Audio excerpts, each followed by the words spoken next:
This is Larry Jordan, the host of the Digital Production Buzz. The following interview is an excerpt from a recent program.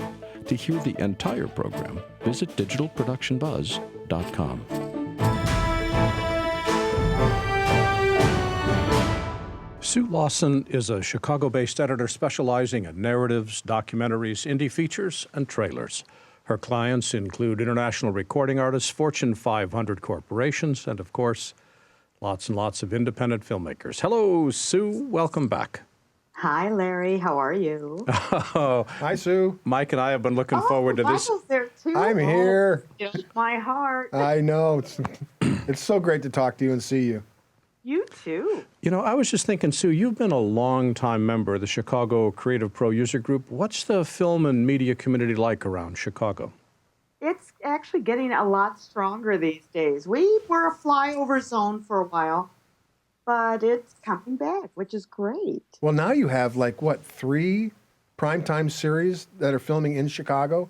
Like Chicago Med, Chicago Police, or Chicago something. Fire, Chicago CSI. Yeah, exactly. So that's really stepped up. So there's a lot of television shows shooting in Chicago right now. It's awesome. It's coming back, baby. What can I say? Well, I was just wondering, where's the bulk of the business? Is it in corporate media, traditional media like you and Mike were just talking about, or independent films? For Chicago, I still think that the bulk of it is in corporate, which is good. Yeah. So corporate and agency stuff, that's probably really the hub of it all. But the independent scene is blossoming here. It's getting stronger, so that's a good thing. Back when I was an actor, That long ago? Yes, that was way, way back. But we used to do a lot of commercials in Chicago. I mean, Chicago was like the commercial capital of. There was New York, and then there was Chicago, and so we used to go back to Chicago to film a lot of commercials. And sometimes they come out to L.A., but Chicago had all these great big agencies, so it was a great place to film. And great architecture. And great architecture. Fabulous architecture. Obviously, Michael, what we need is for you to come back to Chicago so we can have more of that commercial work. Absolutely. You know, you went to L.A., that's what happened. I know. That's what happens. Don't stroke his ego any more than it is already, because he's unlivable at that point. Merry Christmas. Okay. Merry Christmas. You know, Sue, what caught my attention recently was an announcement that you've been working on a documentary called Real Heroes, Saving Film One Frame at a Time. And while I know Mike would like to talk about making commercials in Chicago just to get you to smile, tell us about this documentary, because this whole idea of archiving and preservation is one that I think all of us are overlooking. So tell us what that show is about. It is absolutely awesome. I kind of stumbled into it. I know the filmmakers. I've worked with them on a couple of other projects. The documentary itself, and they have been working on this for like 12 years so far. But it started out as like a quirky little story about film preservationists, film collectors, the people who have day jobs doing something else somewhere else, most of them still in the film industry. But it really evolved over time into something much bigger than what they thought it was going to be. And fortunately, that's when I got involved. So it's awesome that way. But some of the things that I have found so interesting about that was like the FBI actually had, I don't want to call it a witch hunt, just in case I'm on their list, and my broom's in the closet. Well, you will be after this show. Yeah. That's right. I'll just tell them I know you guys, and I'll be fine. There's no question. That'll get you out. But they had actually really done like this witch hunt to get people who were, or to go after people who were collecting films. I think one of the most notable ones was Roddy McDowell. So it's like, really? And what they did about trying to just destroy films, and I understand the copyright issues. If you don't own the copyright, you don't own the film, you don't own that print. But so much of our cultural heritage has just been destroyed because there wasn't room for it, and people didn't think it was necessary to save these things. So it's kind of near and dear, I think, to all of our hearts in the industry. That's part of why we have such a sense of triumph when we read about the restoration of a film from the 30s and 40s, that we only are able to restore a fraction of our film history. Oh, exactly. So what was the film about? the film is about, or will be about, because it's still in the post-production. In fact, it just recently entered the post-production side of things after, as I said, about 12 years of interviews that they've been conducting. So, But is it about the process of preserving film, or is it about the people who are preserving film, or is it about the films that have been preserved? What point of view does it take?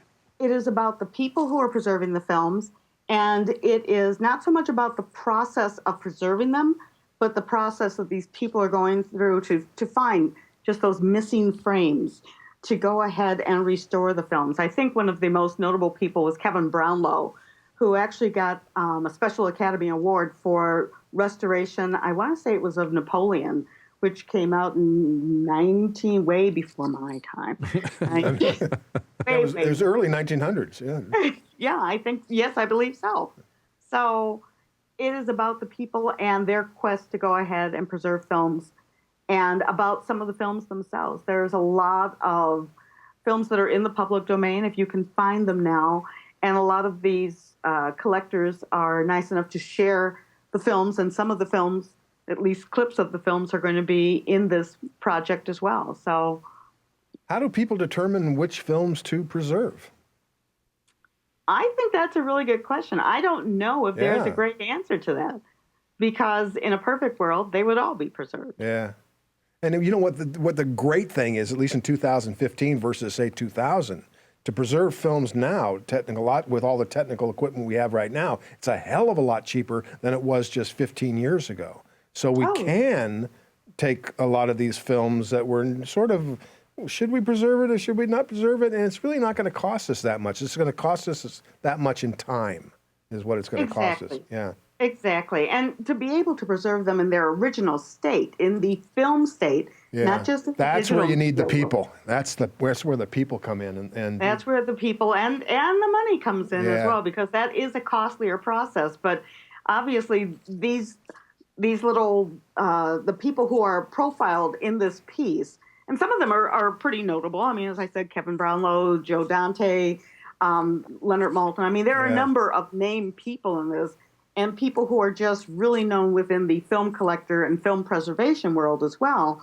But they obviously are not getting the same press that, like, Scorsese is, who obviously is at the forefront of this. He and Coppola, and I think Clint Eastwood's on the board of directors for the film group as well.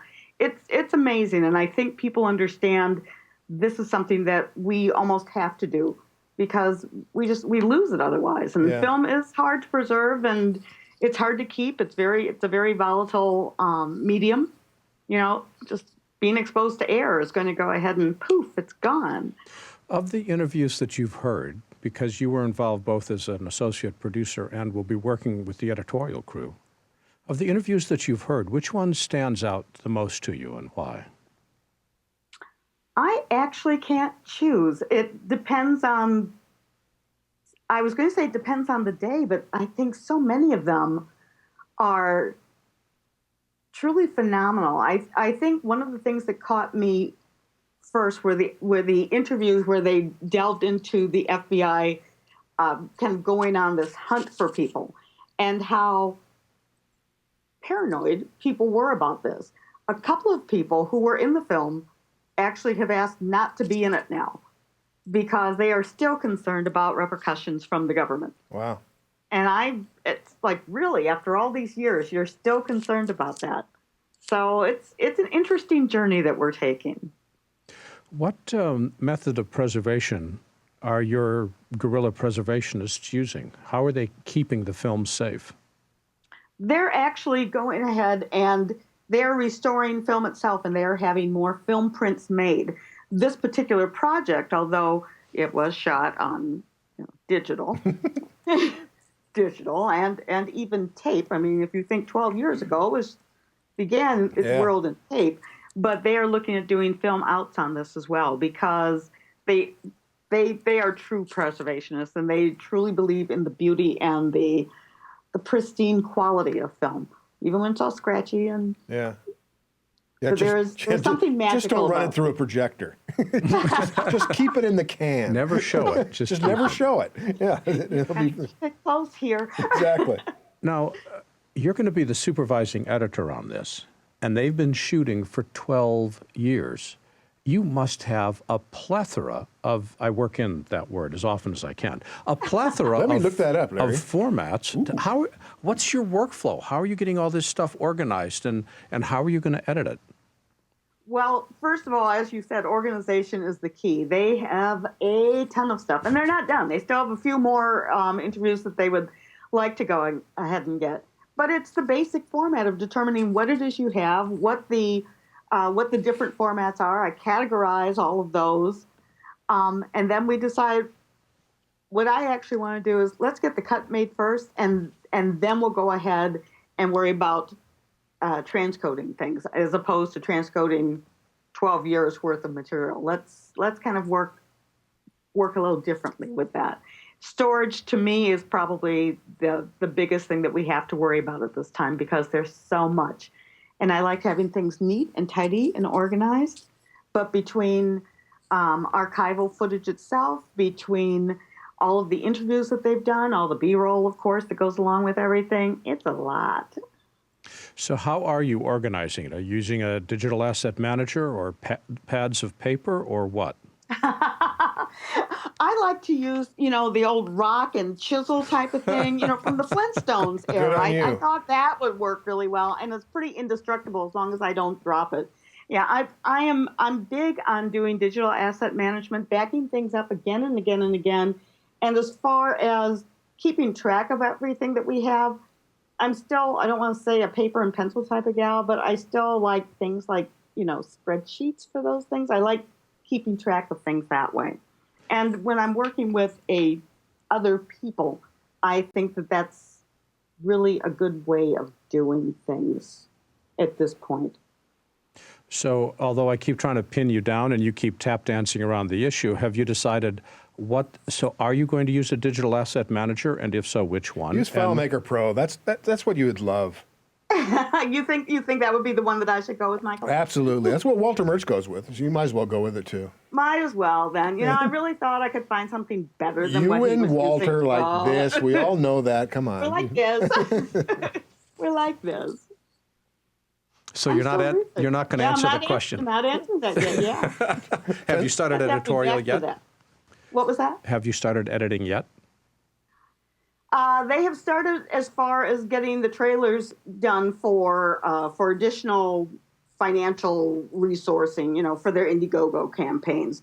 To actually start on the project itself, we are at that point now. We are starting to pull everything together. It's a process, and I, as the supervising editor, for better or worse, my hands are tied on this one. That's the frustrating part for me because I just want to sit down and start moving things around, but that is not my role in this one. Then what is your role? What does a supervising editor do?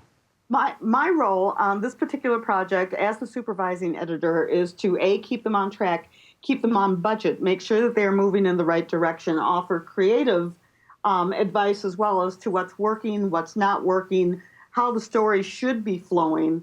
And truthfully, I'm touching things up as well as far as taking things out, making them look better. I'll probably be doing the final color work on it as well. Just because the experience that the current editor has on it, which are the filmmakers, their experience as editors is not, they don't have quite as much experience on a regular basis as somebody older. We have like a live chat going, and Eric says that he's tired just thinking about the amount of work that's involved in editing this. So no, seriously, there's a lot of work left. That's why you're not editing it. But I mean, he's right. It is a lot of work, but frankly, it's nothing that we're not accustomed to. The last documentary I did, granted, it was only 5 years worth of footage and interviews. But there was a lot with that one. This one I will at least look at as being a little happier subject because the last one was on sex trafficking.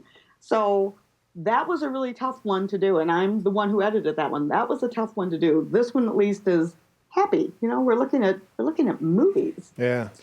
As you've looked at this in a real short period of time, what have you learned as you've been involved with this process? From what standpoint? from something you didn't know before that you know now? Is there a workflow thing that you've learned, or is it pretty much the same thing, just a different subject? I think it's the same thing, just a different subject. And for Yeah, I honestly think one of the workflows that I like to kind of emulate, and it's online, everybody can see it anywhere, any place, but it's pretty much the standard workflow that they use with Frontline. Steve Audette was kind enough, I think, at one point to post that online, and it's just like, that's kind of our go-to Bible. Let's see what we can do about emulating that type of organization structure, because we've all been given projects that are just one hot mess when you get them. True. Sue, thanks for joining us today. We'll keep track of this project in the future. And your website is?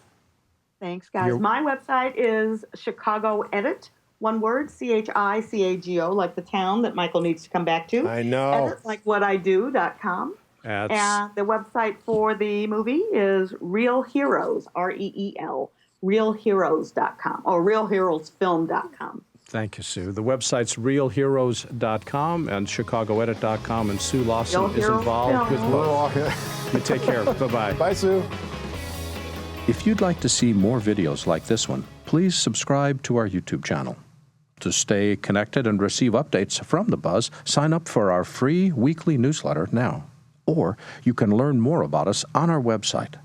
And thanks for watching The Digital Production Buzz.